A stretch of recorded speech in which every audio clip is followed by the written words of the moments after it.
अभी तक की सबसे ताकतवर असुर कली पुरुष और भगवान विष्णु के 10वें अवतार कल्कि अवतार के जन्म का एक रहस्य है। वेदों के अनुसार इस सृष्टि की रचना ब्रह्मा जी ने की है और इसके पालनहार विष्णु जी हैं। और जब ये सिस्टम करप्ट हो जाता है तब भोलेनाथ भगवान शिव शंकर इस सृष्टि का विनाश कर देते हैं। परंतु हम रचना और विनाश के बीच इसके एग्जीक्यूशन की बात करते हैं। इस सिस्टम यानी इस सृष्टि को चलाए रखने के लिए भगवान विष्णु का अवतार होते रहता है। स्वागत है दोस्तों आपका हमारे YouTube चैनल ज्ञान बाबा हिंदी में। भगवान विष्णु के 10 अवतार। मत्स्य अवतार, कूर्म अवतार यानी कक्ष अवतार यानी कि कछुआ, वराह अवतार, नरसिंह अवतार, वामन अवतार, परशुराम अवतार, राम अवतार, कृष्ण अवतार, बुद्ध अवतार, कल्कि अवतार। अभी तक इनमें से भगवान विष्णु के 9 अवतार इस धरती पर हो चुके हैं, परंतु 10वां अवतार अभी तक नहीं हुआ है, क्योंकि 10वां अवतार कलयुग के अंत में जब सृष्टि में पाप अपनी चरम पर होगा तब भगवान विष्णु का अब तक का सबसे शक्तिशाली अवतार का जन्म होगा।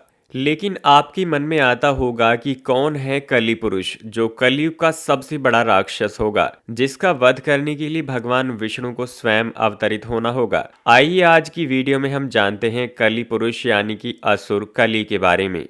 कली पुरुष के जन्म के रहस्य को जानने के लिए हमें इस सृष्टि के रचना स्रोत के समय में जाना होगा, यानी सतयुग में। एक बार ऋषि दुर्वासा इंद्र देवता से मिलने स्वर्गलोक गए हुए थे, परंतु इंद्रदेव वहां नहीं थे। वे किसी राक्षस का वध करके अभी स्वर्गलोक आए हुए थे। तब दुर्वासा ऋषि ने उनके स्वागत के लिए फूलों की माला दिए, क्योंकि इंद्रदेव अभी जीत की धुन में मग्न थे। वे मग्नता में वो फूलों की माला अपने गज यानी हाथी को पहना दिए। और जब पुनः सभा शुरू हुई तो दुर्वासा ऋषि उनसे मिलने आए तो देखा कि उनके फूलों की माला हाथी के पैरों में पड़ी थी। यह देख दुर्वासा ऋषि को क्रोध आ गया और उन्होंने श्राप दे डाला कि जिस ऐश्वर्य में तुमने मेरे उपहार का अपमान किया वो ऐश्वर्य तुमसे छिन जाएगा। उसके बाद धन और मान की हानि होने लगी, देवता कमजोर होने लगे। तब सभी भगवान विष्णु के पास पहुंचे। भगवान विष्णु ने उन्हें समुद्र मंथन के लिए कहा और बोला कि आप लोगों को पुनः पहले जैसा होने के लिए क्षीर सागर के अमृत की आवश्यकता पड़ेगी, क्योंकि देवता अभी कमजोर थे। इसीलिए इंद्रदेव ने असुरों के राजा राजा बलि से समुद्र मंथन के लिए मदद मांगी। पहले तो राजा बलि ने देवताओं को मना कर दिया। वे जानते थे कि देवता असुरों के साथ छल करेंगे, परंतु शुक्राचार्य के कहने पर राजा बलि इस शर्त पर तैयार हुए कि जो भी समुद्र मंथन में निकलेगा उसका बंटवारा होगा। तब मंद्रांचल पर्वत को गरुड़ देव ने अपने चोंच में उठाकर क्षीर सागर में रखा और सर्पराज वासुकी को उस पर्वत में लपेटकर रस्सी के रूप में लिया गया। राक्षस गण वासुकी नाग के मुख की ओर और देवता पूंछ की ओर लगे थे, परंतु मंथन हो नहीं पा रहा था, क्योंकि मंद्रांचल पर्वत का आधार घूम नहीं रहा था। तब भगवान विष्णु ने कच्छ यानी कछुए का अवतार लेकर मंद्रांचल पर्वत को अपनी पीठ पर रखा। इस प्रकार मंथन की शुरुआत हुई। उसमें से बहुत सारी कीमती आभूषण के साथ पहले हलाहल नामक तेज विष निकला। भगवान विष्णु को इस विष के बारे में पहले से ही पता था। वे देवताओं को इस बारे में पहले इसलिए नहीं बताए क्योंकि वे जानते थे अगर उन्हें बता दिया तो वे विष के कारण देवता इस मंथन को नहीं करते, इसलिए उन्हें सिर्फ अमृत के बारे में बताया। अब क्योंकि हलाहल विष निकल गया था और सभी इसके वेग से मूर्छित होने लगे, परंतु शर्त अनुसार इसे आधा देवता तथा आधा असुरों को पीना था। परंतु दोनों में हलाहल विष के इस तेज को सहने की शक्ति नहीं थी। फिर भगवान भोलेनाथ ने भगवान विष्णु के कहने पर विषपान किया, परंतु इस विष के तेज से भोलेनाथ भी जलन से प्रभावित होने लगे। तब शक्ति रूपी देवी पार्वती ने उस विष को अपने हाथों से भोलेनाथ के गले में ही रोक दिया। इस विष के प्रभाव से भोलेनाथ का कंठ नीला पड़ गया। तब से भोलेनाथ का नाम नीलकंठ पड़ गया। परंतु इस क्रिया में विष की एक बूंद राक्षस कली के मुख में जा गिरी और कली का शरीर तो खत्म हो गया। और फिर आगे जब मंथन हुआ तो उसमें से कामधेनु गाय निकली, जिसे ऋषियों ने रखा। उचेश्व अश्व को राजा बलि ने ग्रहण किया। ऐरावत हाथी को देवताओं के राजा इंद्र ने ग्रहण किया। कौस्तुभ मणि और शंख को भगवान विष्णु जी ने धारण किया। इसके बाद निकली संजीवनी बूटी। इसे पृथ्वी पर एक सुरक्षित स्थान पर स्थापित किया गया।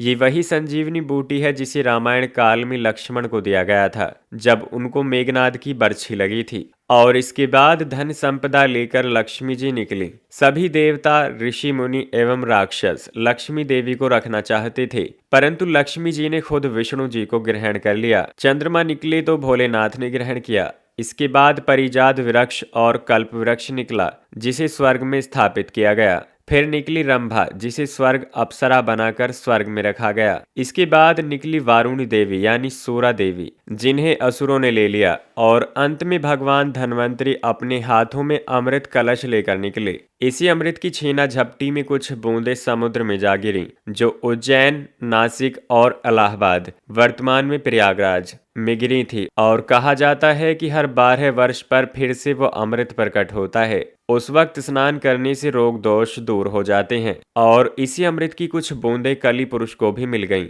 जिससे वो फिर से जीवित हो उठा, परंतु वो भौतिक रूप में ना आ सका। अमृत के बंटवारे के लिए भगवान विष्णु ने मोहिनी रूप ले लिया और सारा अमृत देवताओं को पिला दिया। परंतु राहु और केतु 2 राक्षस देवताओं का रूप लेकर अमृत पी लिए थे, तो भगवान विष्णु ने उनका सर काट दिया। परंतु अमृत पीने के चलते वे अमर हो चुके थे, इसलिए राहु और केतु अब भी पिंड यानी गिरह रूप में जीवित हैं। कलयुग के अंत में कली पुरुष भौतिक रूप में आ जाएगा। कली पुरुष अभी भौतिक रूप में नहीं आया है, परंतु वो अपनी शक्तियों से इंसान पर काबू पा सकता है और कलयुग के अंत में वो भौतिक रूप में भी आ जाएगा। तब वो पाताल लोक से आसुरी शक्ति को आजाद करके इंसानों पे राज करेगा। तब भगवान विष्णु का कल्कि अवतार होगा जो 64 गुणों से लिप्त माहिर योद्धा होंगे, जो अब तक की सबसे शक्तिशाली राक्षस कली पुरुष से लड़ेंगे और इंसानों को उसके प्रभावों से मुक्त करेंगे। परंतु इस युद्ध में कली पुरुष की तरफ से भी इंसान लड़ेंगे, क्योंकि तब तक धर्म पूरी तरह से नष्ट हो जाएगा। इंसान भगवान को पहचान नहीं पाएंगे, परंतु अंत में सब ठीक हो जाएगा और सतयुग का प्रारंभ होगा। तो आज की ये वीडियो आपको कैसी लगी हमें कमेंट के माध्यम से ज़रूर बताइएगा। और हाँ, अगर आपने इस चैनल को अभी तक सब्सक्राइब नहीं किया है तो चैनल को सब्सक्राइब करें और वीडियो को लाइक करें। मिलते हैं अगली किसी वीडियो में। धन्यवाद।